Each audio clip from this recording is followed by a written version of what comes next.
Welcome back, ladies and gentlemen, to the end of Season 1 of Attack on Frighten. I was scared. Khantehnt! We've got bonus episodes, $10. Go to our subscribestar.com/Khantehnt to get them. Also, ad maybe. Khantehnt! 正しいかどうかなんて考えてる暇はない。とにかく動け。綺麗事で終わろうとすんな。そう。世界は残酷なんだ。So, it's been like 7 years since this show started, Yep. and I just finally finished the first season after all this time. At this rate, you'll be done with Season 2. Never!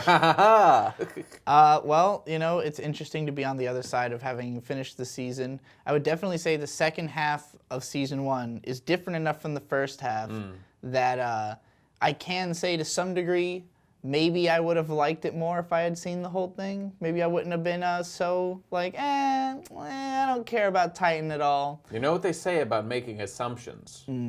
But at the same time, these Cringe. 5 episodes seemed like they would have been really painful to have to watch week by week. Yeah, especially going off of the stuff in the jungle or in the trees off of. So it's really more like a 7-8 episode stretch, something like that. It's like these 5 episodes are good in that the things that happen in them are good, but they are very drawn out. It felt kind of like maybe there could have been like one less episode and everything could have happened slightly faster. Sure. Particularly like the part where they're leading Annie into the trap, and it's like there's just a lot of really long dramatic shots, and I was not like, you know, oh, this sucks, this is boring. Yeah. But when the episode ended and I was like, oh, that's why all those shots were so damn long. So this would take as long as it possibly could to run out the rest of this episode's runtime. You know? It's interesting to consider the fact that, so this is 25 episodes this season, and it makes you think that they probably wanted to time the ending of this particular arc, the female Titan little mini arc, with the end of that. Could they not have done it in 24? It makes me wonder, and just tighten up, cut out 20 minutes here and there, and then shorten things up. I don't know. Anyway, that probably would have made people a little more patient. But yeah, I mean, I pretty much just agree with you. It was good stuff, what we were given when we got to it, but getting there was a little bit painful at times. Yeah, so thankfully we got to watch it all in one go, and it felt like the appropriate way to watch this stretch of episodes. Yeah. But yeah, like, lots of big stuff happens here. We thought we had captured / killed female Titan at end of last episode, but no, Annie's still around. Spoiler alert, by the way, which I'll say probably my favorite thing that happened in these episodes was that they didn't try to be precious about that or like act like we wouldn't know. Like, it's easier for me because I had heard that there were other people who turn into Titans, but like, I mean, she looks exactly the fuck like her and is the only character who's not around, you know? I wonder if it was intentionally done that the character of Krista, another one of our character squad who hasn't gotten much attention, is also like a short blonde girl. I wonder if that was put in to help diffuse the possibility of who it might have been. Did not work. I don't, yeah. I mean, facially, the Titan looks like her. Like, And of course, there's the fact that all our characters joined the Survey Corps with the sole exception of Annie. Right.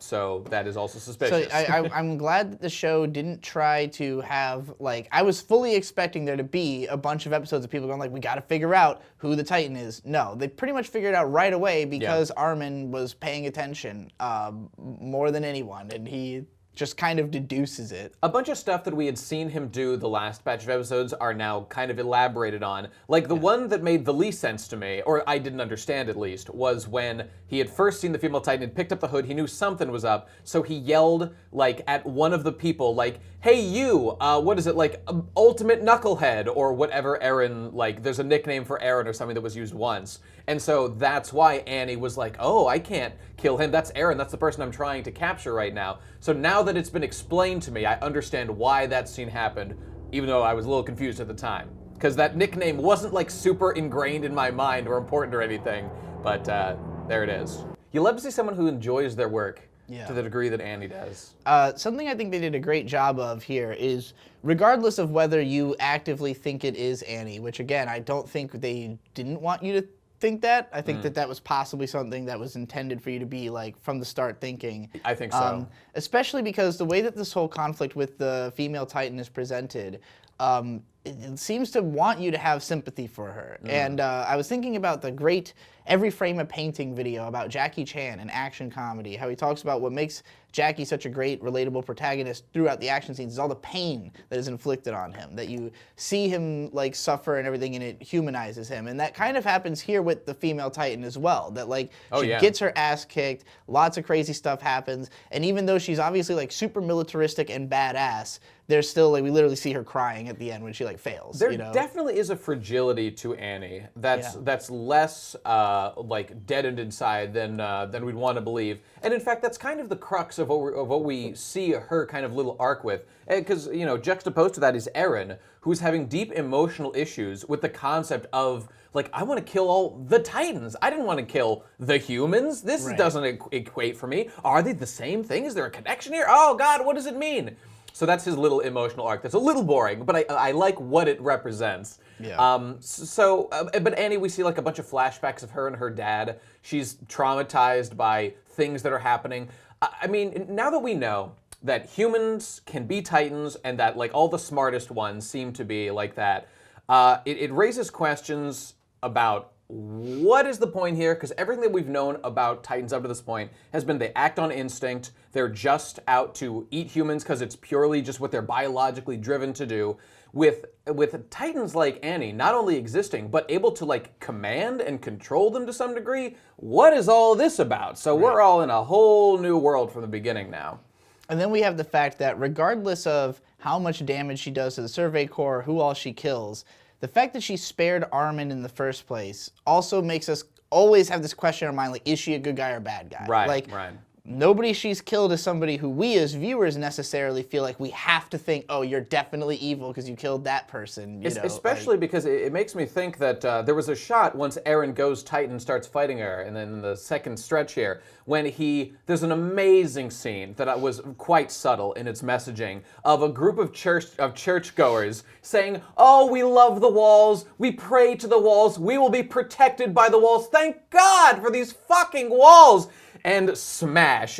Annie comes barreling in and destroys the entire congregation with 1 foot, very subtly done. Yeah. But more interesting than that was she was actually thrown by Eren in that situation. So it's like, that was collateral damage caused by Eren specifically that perhaps could have been avoided.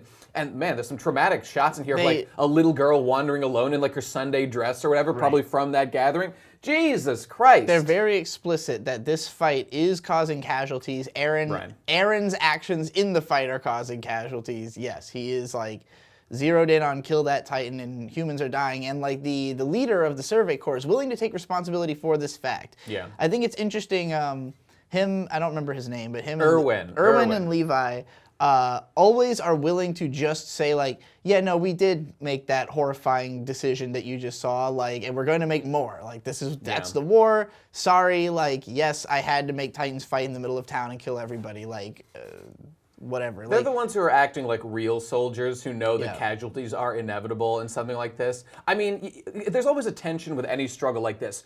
Ideally, we all want there to be as few casualties as possible. Yeah. But if the path to get to the minimum number involves, I mean, it's the old trolley switch thing. Yeah. Do you kill some people with your plan to save more people, or do you say, oh, fuck it, we'll just run away from the Titans, you're on your own, people? And it's important to remember, it's not like they planned for people to die. They ended up, like, when they fire all the spears at female Titan, they're like, this was plan C. Right. The girl says, I didn't expect us to have to do plan C, but leave it to Commander to have a plan C.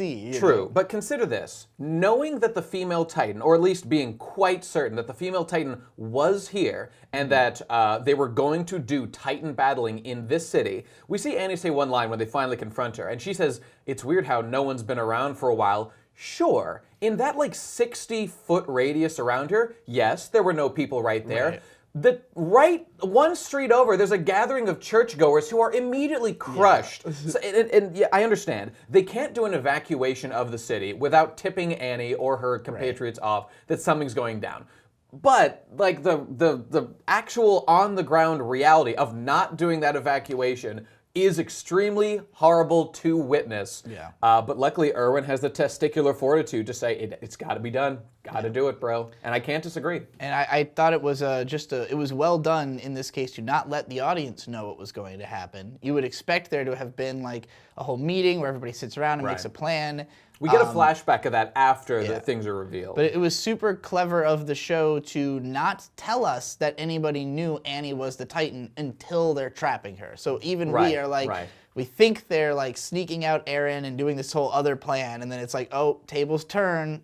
This was a trap for her, and that was a cool scene. And to that end, so this is where I stopped watching the anime and I kept reading the manga from here. But it's funny at the end here to come back and assess like my thought process as I was first going through this season years ago, which was at the beginning, we just learned that there are Titans, Eren's dead. I think, oh my god, Eren wasn't the main character, I guess. Eren then is revealed to be a Titan, and I'm like, oh my god, this changes everything. I guess Eren is the one super special Titan, and I was not thinking that there were any other Titans. And up to the moment when Annie confessed and physically turns into a Titan, I had no idea that any of like our friends or even other humans were going to be Titans. Because I had the brain this small as a walnut. Like I said, you know? I had already heard that other people were going to be Titans, so I had some level of like, I looked at the female Titan, like I heard that piece of information, saw a female Titan and went, oh, that's got to be Annie. It looks just fucking like her, you know? It definitely helps to have the inkling in your mind, but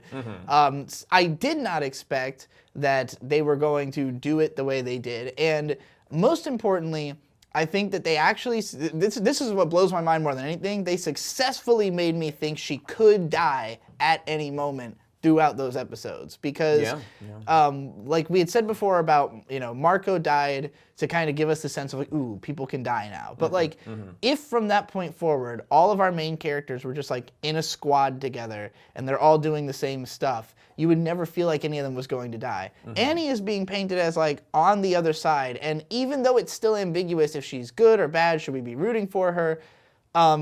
Nonetheless, like even if we think she might be a good guy, that's all the more reason she would get killed, like for dumb reasons, you know, like some kind of misunderstanding. Like this is all a misunderstanding on some level. So like, who's going to die as a result of the misunderstanding? Obviously not Eren. All human conflict is, to some degree. True. So, like, we get to this point where, like, there are multiple times where regardless of whether you think Annie is the Titan, she could get killed as the Titan during the battle with her, and then when they capture her, there's a long battle with her after the capture, and, like, she's scaling the wall and they're cutting off all her limbs, and it really looks like this could be the end.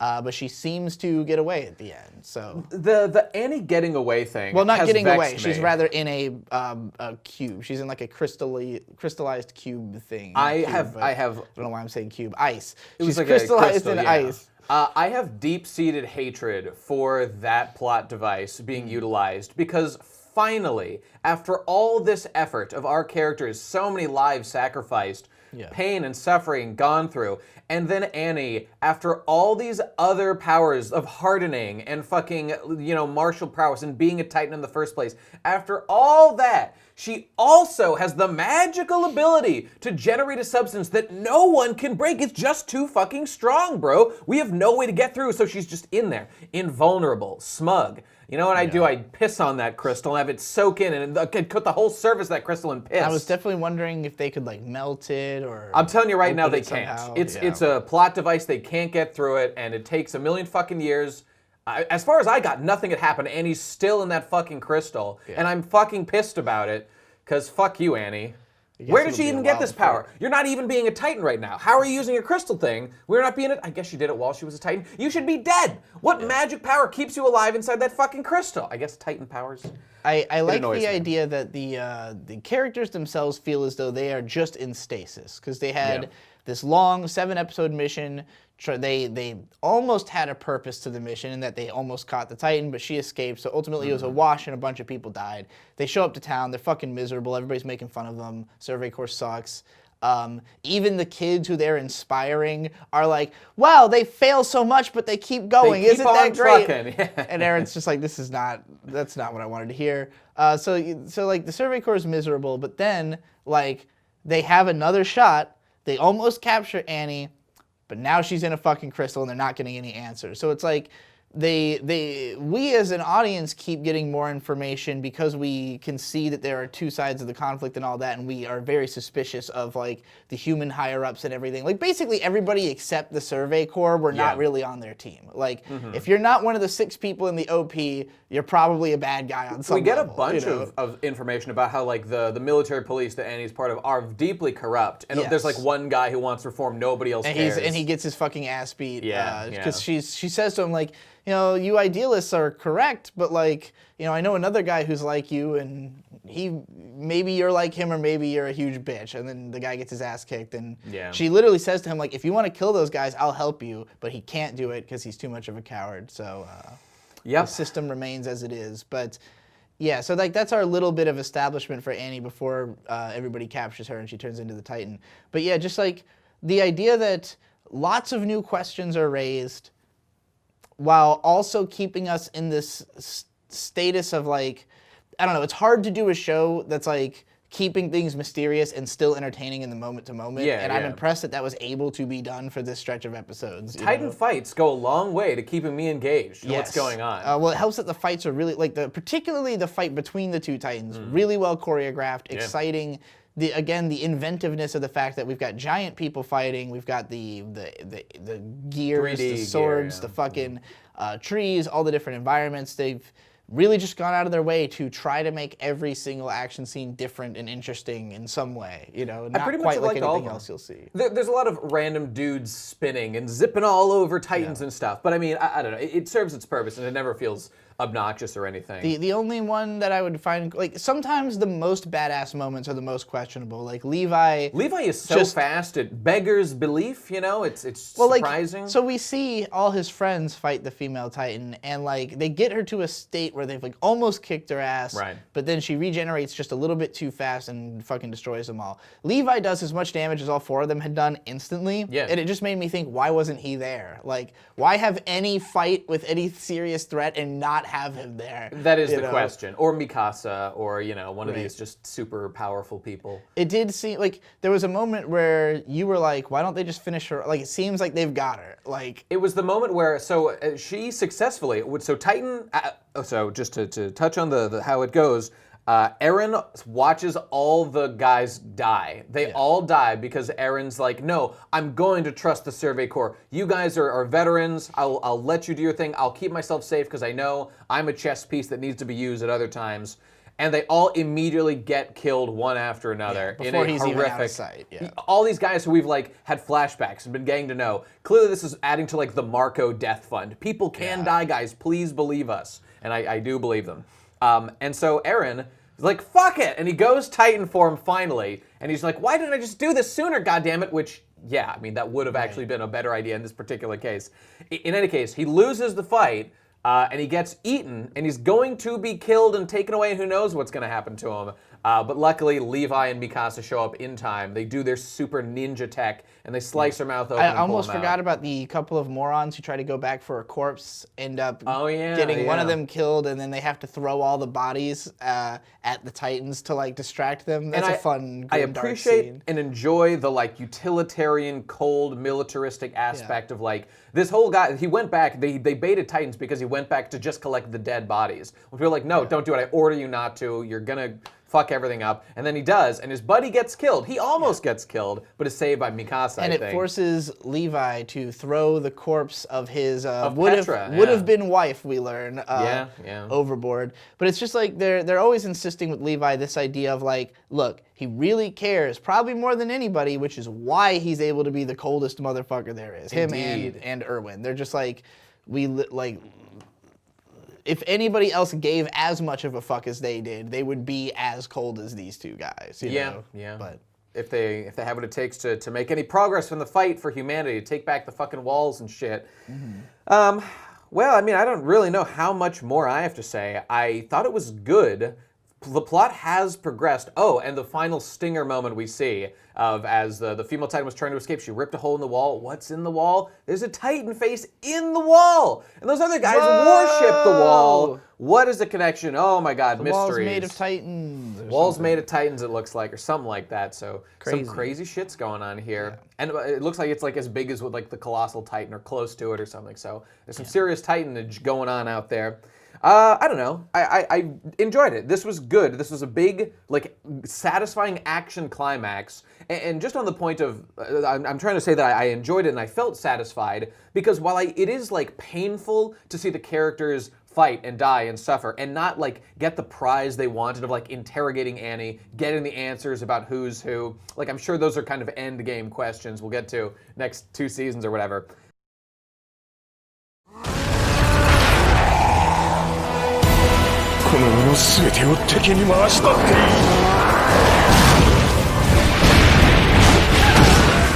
In the same way that, like, it was annoying to not know what the plan was when they left the town to begin with in the last batch of episodes, but Erwin actually had a plan all along.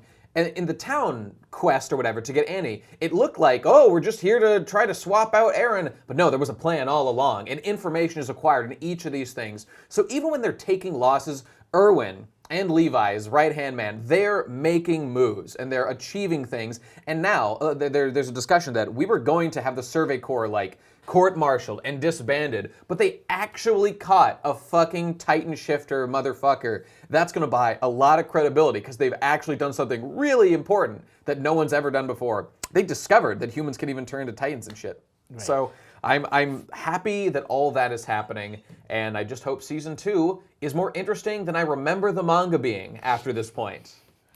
Yeah, this was, I gotta say, my overall score would probably be like a decent 7 for this show. Like, I think the world building is, like, the world is fleshed out well. It's obvious that the author understood everything he was planning to do, like, from the start, and like, it's sort of similar to Bleach in a way, in that it's better to marathon because of the fact that, like, it's just big scenes. Like, there was like 7 episodes of them fighting the female Titan. And like, I know I've heard people complain about the length of this arc watching it, you know, week to week, but like, it felt like one well-structured scene that like all made sense and flowed into each other. It's just very long, you know, but like, I feel like this is a series that is basically like, okay, here's one big, huge concept piece, and then we're going to move on to the next big concept piece, and I assume it will keep doing sort of that formula. Probably. So, like, yeah, it's an interesting show to have had taken so fucking long to come out. You know, like, which I guess is true of most manga, like, that tries to do this style, where, like, you know, Kubo, the reason I compared it to Bleach is Kubo himself said, like, this is meant to be read all at once. Like, it's written like a movie. If you read Bleach all in one go, it has the pacing of a movie. It feels right. Reading it week to week was just incredibly painful. Bleach being particularly famous for having so little happen in any one chapter. Yeah. So, like, this show is, it can feel a little bit like that at sometimes, where really only one thing happened in an episode. Yeah. It was a memorable thing, and most of everything else was dealing with the ramifications of that thing. But like, you know, when you watch it all at once and you see all those things happen back to back and you have a full grasp of that scenario, you're thinking about like, okay, they started in the field, then they were in the fucking woods and all that happened, these guys died here and all that. Like, when you look at it as one holistic experience, then it feels like, damn, a lot of crazy shit happened in that fucking battle, you know? And it's not easy to write scenarios where everything like kind of, you know, has to click into place like that.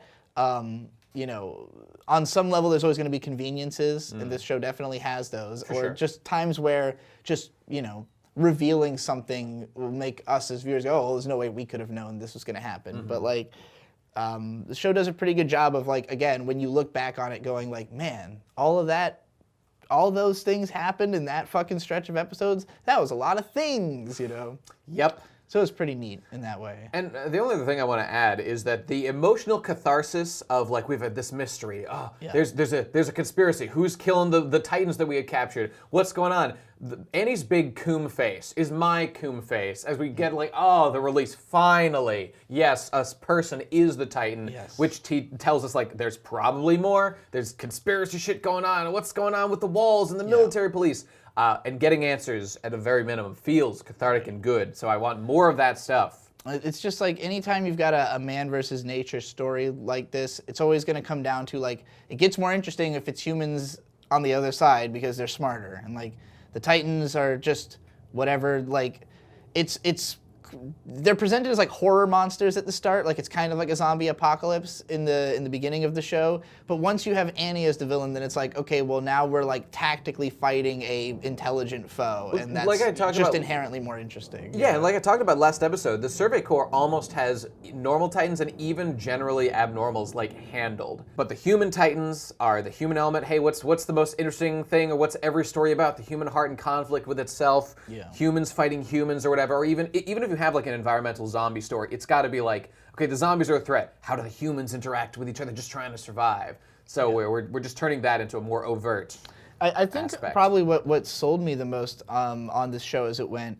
is that at the beginning, I think my biggest problem with it is that it has such a negative outlook on humanity. It's a very like pessimistic, I wouldn't say nihilistic show, but like it expects everybody to make terrible decisions all the time, and they do. Like anybody who's not even main characters make bad decisions actually very often, you know. So like much of the struggle in the show is just getting people to not be completely fucking stupid, and that bothered me at first. But once we learned like just how dark the main characters actually are in response to that, like you said, Eren's lesson after the 4 guys get killed by the female Titan is don't trust your friends. They don't know what they're doing. Follow your instincts and, you know, like fight when you think that you can win, kind of like. Well, any good soldier knows that there are times to follow orders, and then there are just times when they're privy to information that, like, their commander, if they knew, they would have them act this way, and you've just got to know the difference between those two things. I think like Genghis Khan, if I remember correctly, used to like operate with his troops, where he would have them operate in little units that had complete autonomy within themselves. So because that was like a more flexible command structure or whatever. Right. And, you know, Eren made a bad choice by letting his friends try to fight the female Titan.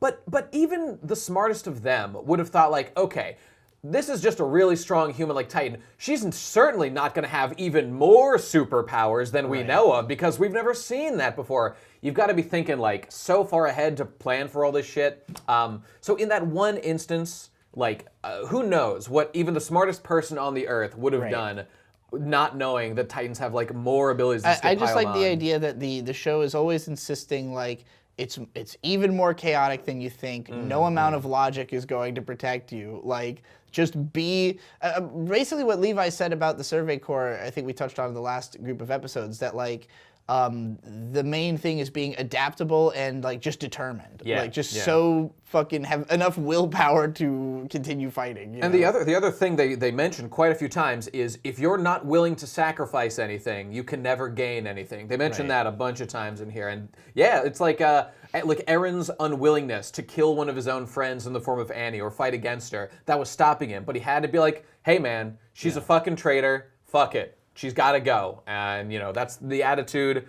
of that. And, like, I'm willing to sacrifice myself, my friends. You know, bad things are going to happen on the road to my freedom. The characters all get more likable the more badass things they do. Yeah. It's definitely a show that it earns your endearment through feats. It's about cool things that happen. Characters do cool things, and you see cool images, and you go, man, some cool stuff happened there. And that's, like, the biggest strength of the show. The biggest weakness is it's a little too slow, and it can be annoying to just watch characters be shit for like long stretches, as sometimes happens. You know, like we were learning about how Annie's team is like a bunch of like it's all corrupt and full of assholes, and like, you know, that's fine. I actually quite liked that sequence. It was a nice change of pace. I liked the part where Annie tells him like while he's on the ground to like shoot them, and I'll help you, bro. But he's like too much of a coward to do it. It's just that like every time they go for the most cliche, over the top way of showing how like bad people are. You know. True, and I think be a little roll your eyes. I think that's a little bit of like the inexperience of the writer, being this is a new thing. He's just like, I know what idea I'm trying to convey here.